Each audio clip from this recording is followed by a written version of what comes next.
Right now, at this very moment, you are teaching someone exactly how little they need to respect you. And the terrifying part? You have absolutely no idea you're doing it. I spent 45 years as a clinical psychologist, sitting in this same book-lined office, listening to the same desperate question repeat itself thousands of times. A daughter who dismisses everything they say. A husband who talks over them like they're invisible.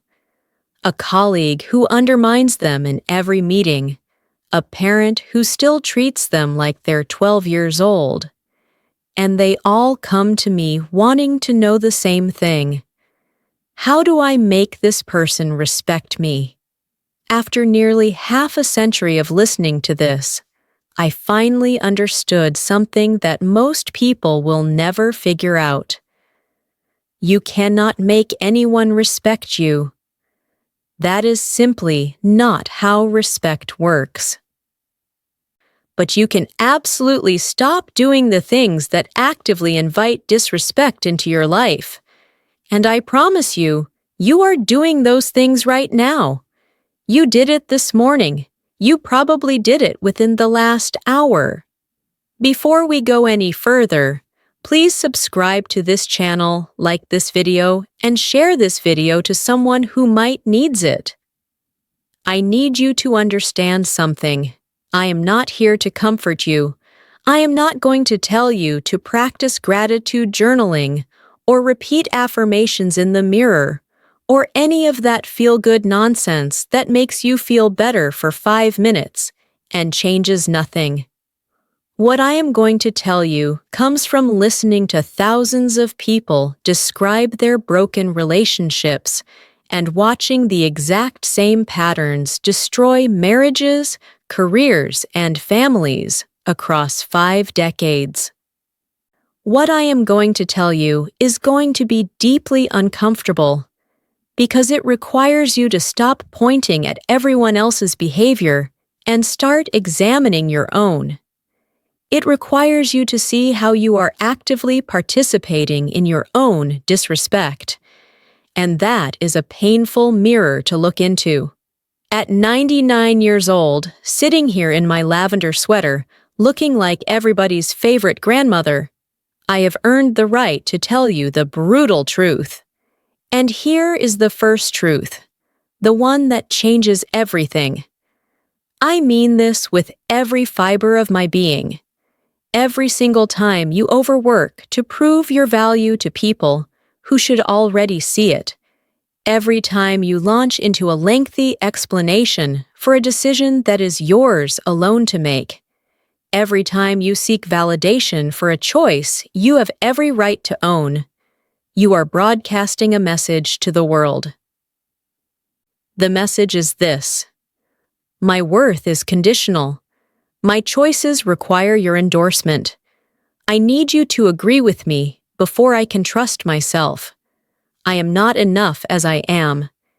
And here's what decades of research in relationship psychology has proven beyond any doubt. Overfunctioning and excessive justification are directly correlated with diminished respect and authority in every type of relationship.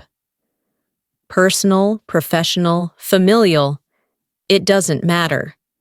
When you perform for approval, you teach people that your value must be earned. And once they believe that, they will make you keep earning it. Forever. I had a patient once. Let's call her Sarah. Brilliant woman, senior executive at a tech company, worked twice as hard as every man in that building. She would arrive at 6 a.m. and leave at 9 p.m. She over-prepared for every meeting, anticipated every question, built presentations so thorough they could have been doctoral dissertations.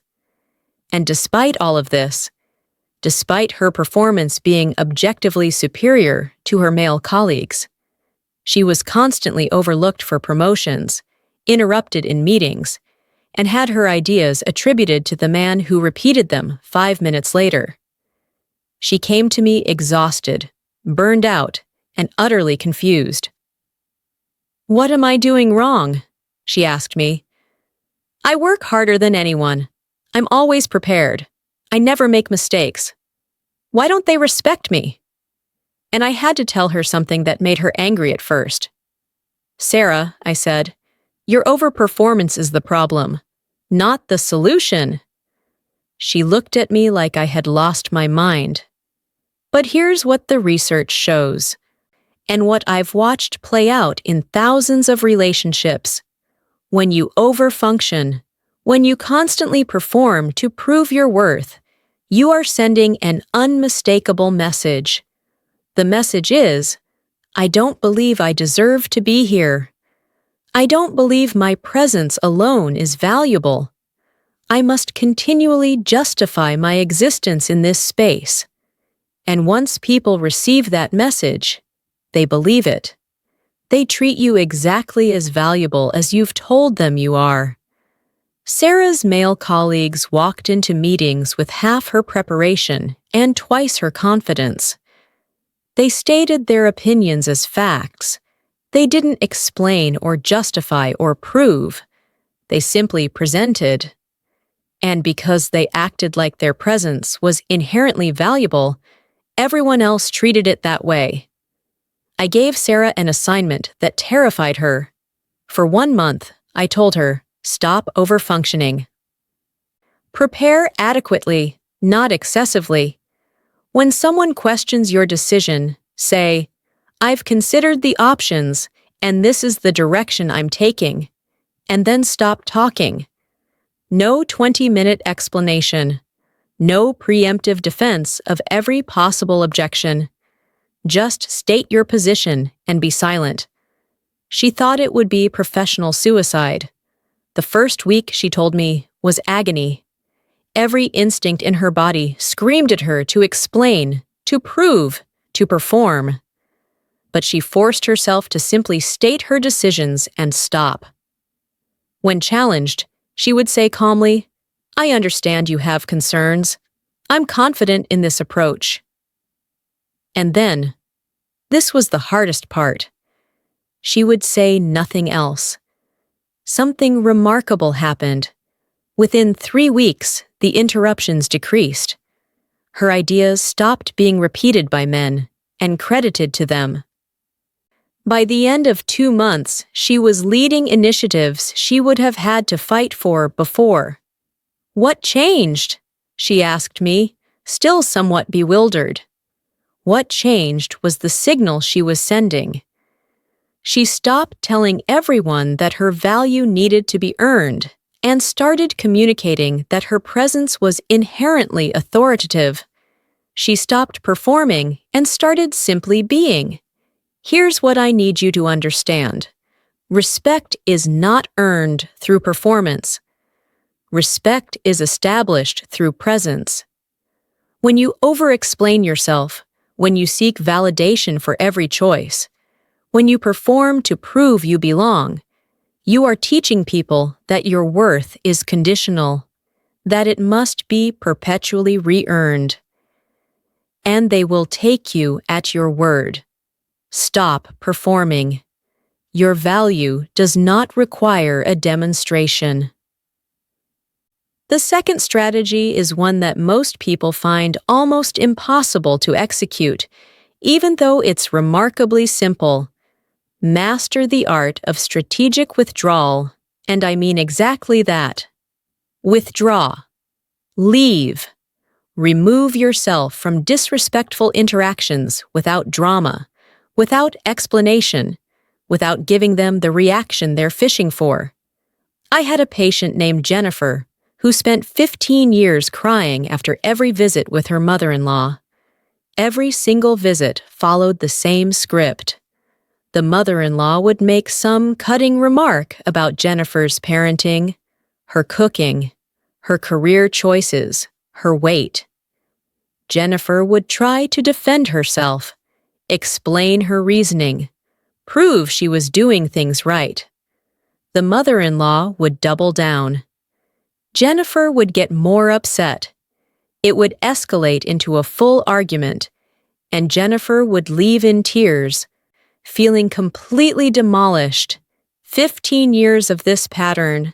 15 years of Jennifer trying to make this woman understand, trying to defend herself, trying to win an argument she could never win. When Jennifer came to me, she wanted to know how to make her mother-in-law stop criticizing her. And I told her something she didn't want to hear. You can't make her stop, but you can stop participating. Here's what the research tells us about disrespect. It feeds on your reaction. When someone disrespects you and you stay there arguing, defending, explaining, you are giving them exactly what they want. You are showing them that their words have power over you. You are rewarding their behavior with your emotional response. I gave Jennifer a simple instruction. The next time her mother-in-law criticizes you, I told her, stand up. Say, I'm going to head out now, and leave. No explanation, no defense, no argument. Just remove yourself from the situation entirely. Jennifer was horrified. She'll think I'm being rude, she said. She'll be offended. Good, I said. Let her be offended. That's a consequence. Right now, there are no consequences for treating you poorly. You just absorb it and come back for more. The first time Jennifer did it, her mother-in-law was genuinely shocked. She made a snide comment about the meal Jennifer had prepared, and Jennifer stood up, gathered her things, said, "We're going to go now," and left. No explanation, no tears, just gone. Her mother-in-law called later that night, angry and confused. Jennifer didn't answer. The second time it happened, the mother-in-law tried to gaslight her. You're being too sensitive. I was just joking. Jennifer said, I don't find it funny, and left again.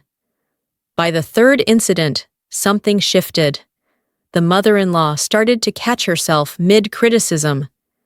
She would begin a cutting remark and then stop, visibly changing her approach. Because she had finally learned that disrespecting Jennifer had a consequence. Jennifer would leave, and the visit would be over. Jennifer didn't change her mother-in-law's beliefs. She didn't win an argument or make her understand. She simply made her presence conditional on respectful treatment. Here's the principle. Disrespect feeds on your reaction. When you stay and argue, when you defend yourself, when you cry or get angry or try to explain, you are feeding it. You are giving the disrespectful person exactly what they want. Evidence that they can affect you. That they have power over your emotional state. Strategic withdrawal removes the food source. It says, without words, I don't participate in interactions where I'm not treated with respect. And then you leave.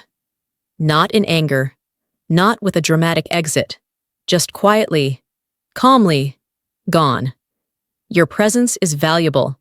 Stop giving it to people who treat it as worthless. The third strategy is the one I wish I had learned 50 years ago. It's the power of silence. Not the seething, passive-aggressive kind where you're boiling inside. I mean intentional, comfortable silence that lets discomfort land exactly where it belongs, on the person who caused it. Most people cannot tolerate silence. The moment someone says something disrespectful, your instinct is to fill the space, to explain, to defend, to smooth it over, to make the awkwardness go away.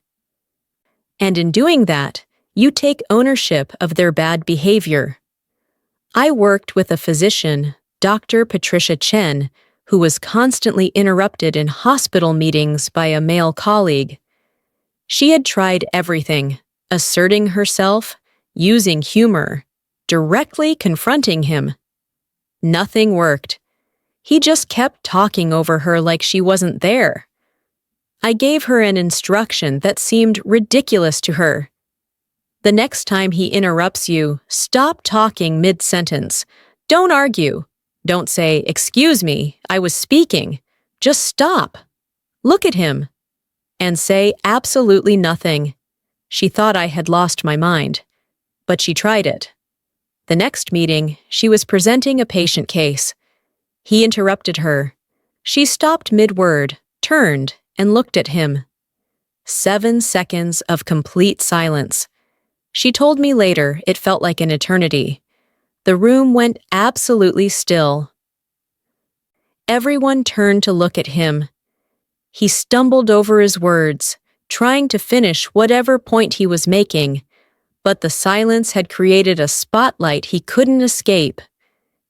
He never interrupted her again. Here's what she understood in that moment. His interruptions fed on her frustration, on her attempts to talk over him, on her visible annoyance. Silence starved him. It turned the discomfort back onto him where it belonged. Research consistently shows that people who pause before responding are perceived as more authoritative than those who react immediately. Silence communicates something powerful. I'm not playing this game with you. I wish I had learned this decades ago. I wish I had learned to be silent instead of always needing to explain myself, to fill every uncomfortable pause with words. But I didn't. And that failure cost me everything. Silence is not passive acceptance. Silence is active power. The fourth strategy sounds almost too simple to be effective, but it's revolutionary. Your no is a complete sentence. Boundaries do not require justification. Here's the trap most people fall into. When you explain a boundary, you invite negotiation. You suggest that if the other person can dismantle your reasoning, the boundary becomes negotiable. I had a patient named Rachel, whose adult brother constantly asked her for money. For years, she would say, "I can't afford it right now," and provide detailed explanations about her budget, her expenses, her financial situation. And every single time, he would come back with reasons why her explanation didn't hold up. "But you just bought new furniture. But you went on vacation last month. But you make more than I do." She thought she was being considerate by explaining. What she was actually doing was teaching him that her boundaries were up for debate. I gave her a simple instruction.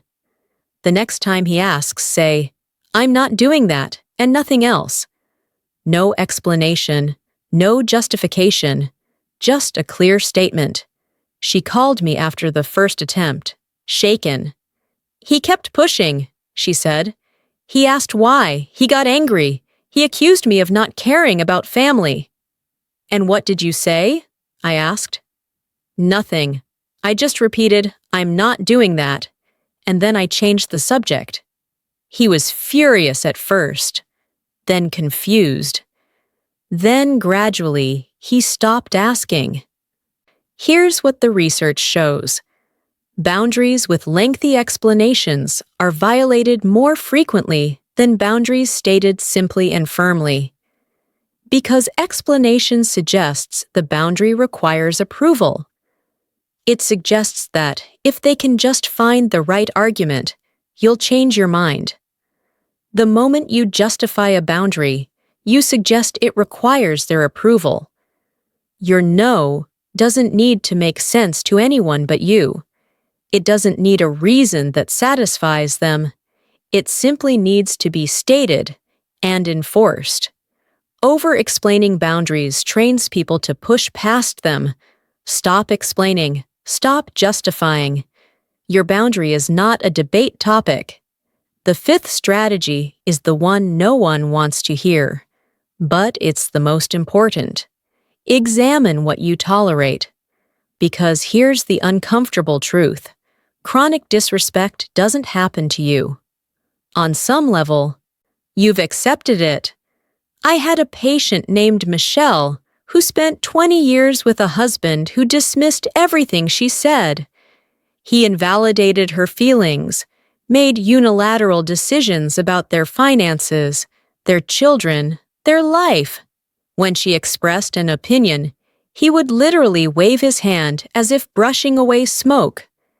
She came to me wanting to know how to make him respect her, and I had to ask her the question no one wants to answer.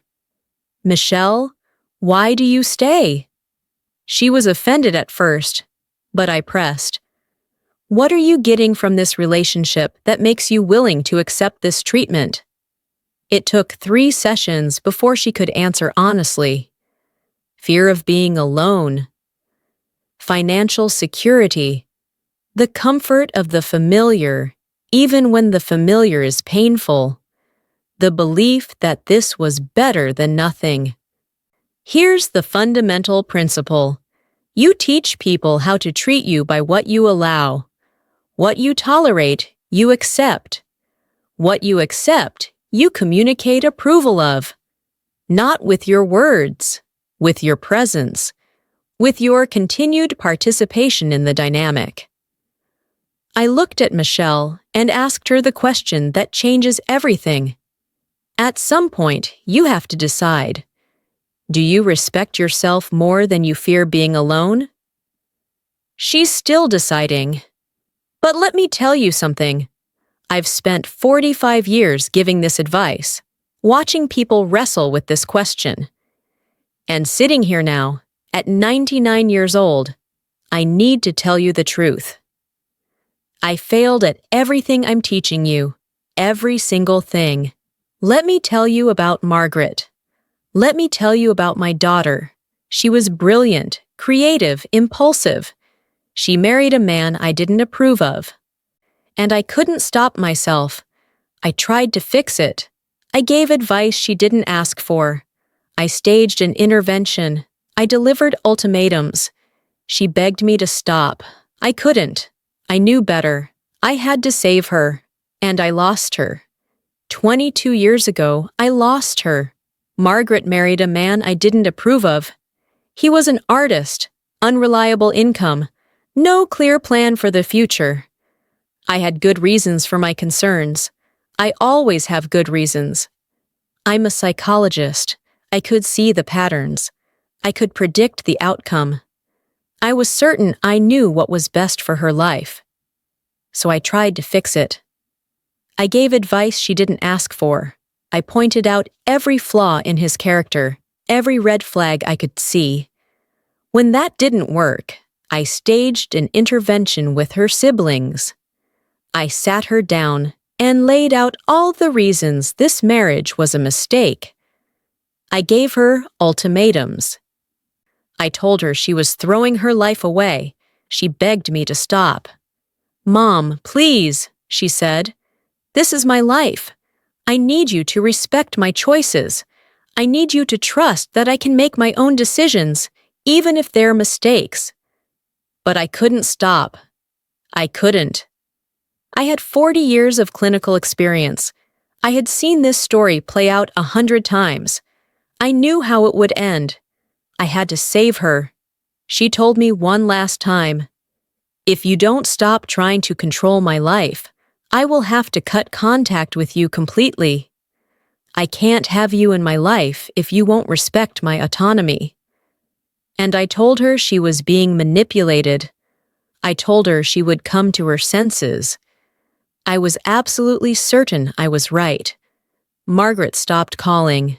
22 years ago, she stopped returning my messages.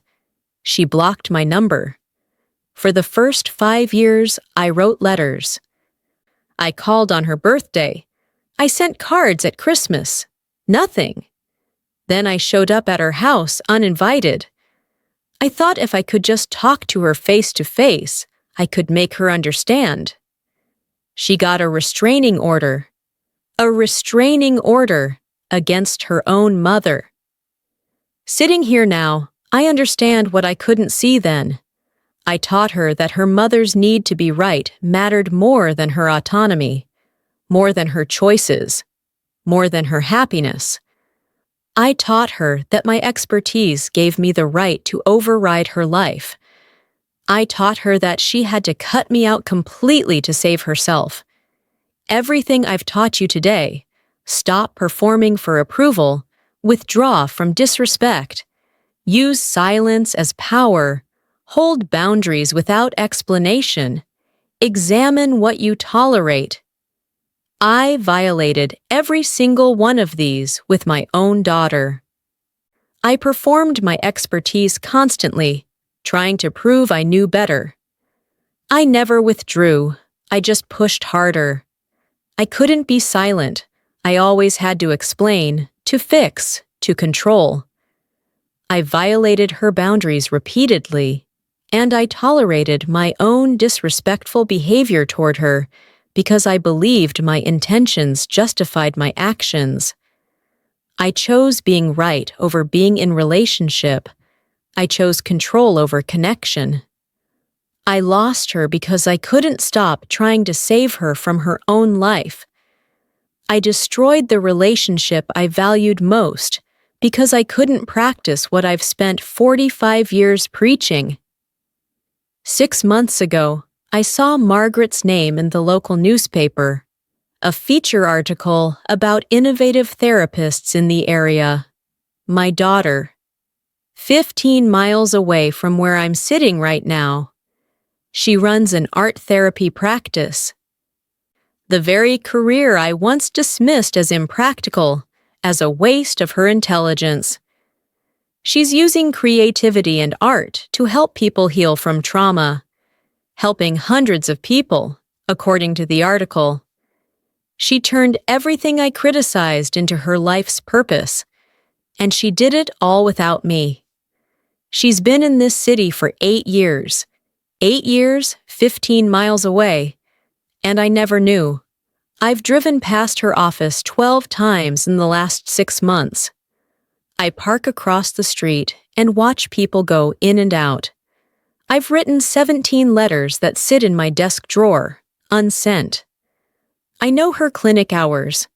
I've memorized every photo on her website.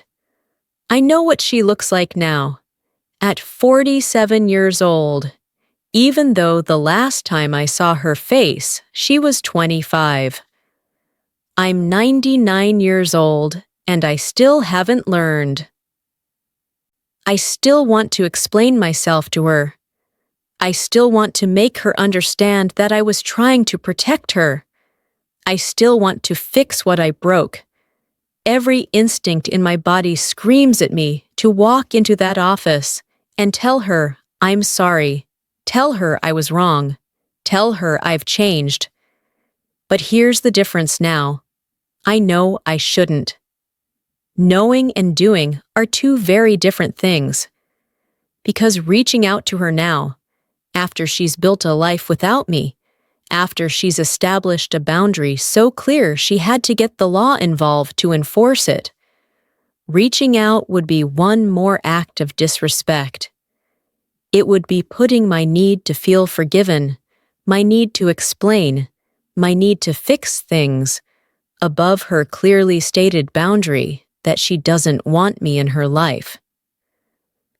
This is the hardest lesson I've ever had to learn. Respecting someone sometimes means accepting that they don't want you in their life, even when that someone is your daughter. Even when you're 99 years old and running out of time. I can't fix what I broke. The window closed 22 years ago, and I'm the one who closed it. But maybe I can keep you from breaking what you still have time to save. Maybe I can stop you from making the same mistakes I made. Maybe someone will hear this and put down their need to be right before it costs them everything. That's why I'm teaching you this. Not because I mastered these principles, but because I destroyed everything by failing to. I'm 99 years old. I've earned these lessons through catastrophic failure, not triumph. Here's what I know now. You can respect yourself so thoroughly, so completely, that disrespect simply cannot land. You can refuse to perform for approval. You can withdraw from people who treat you poorly. You can embrace silence as power. You can hold boundaries without explanation. You can examine what you tolerate and change it. This isn't easy. I failed at almost all of it. I'm still failing at some of it. But here's the truth. The difference between wisdom and advice is that wisdom comes from failure. I'm not teaching you what I mastered. I'm teaching you what destroyed me when I didn't master it. Every day I don't reach out to Margaret is a day I respect her boundary and disrespect my own need to make things right. That's the paradox. Sometimes respecting others means accepting a loss you can't recover from. I can't tell you to call your daughter before it's too late. It's already too late for me. But if you're holding onto being right more than being connected, ask yourself this: what does being right cost? Because I can tell you exactly what it costs. It costs 22 years. It costs watching your daughter thrive from a distance. It costs dying without ever hearing her voice again. It costs everything. Katherine glances at a photo on her desk. A young woman with dark hair and a bright smile, barely visible to the camera. Then looks back. Respect yourself enough to hold your boundaries. And respect yourself enough to know when you're the one violating someone else's. I wish I'd known the difference.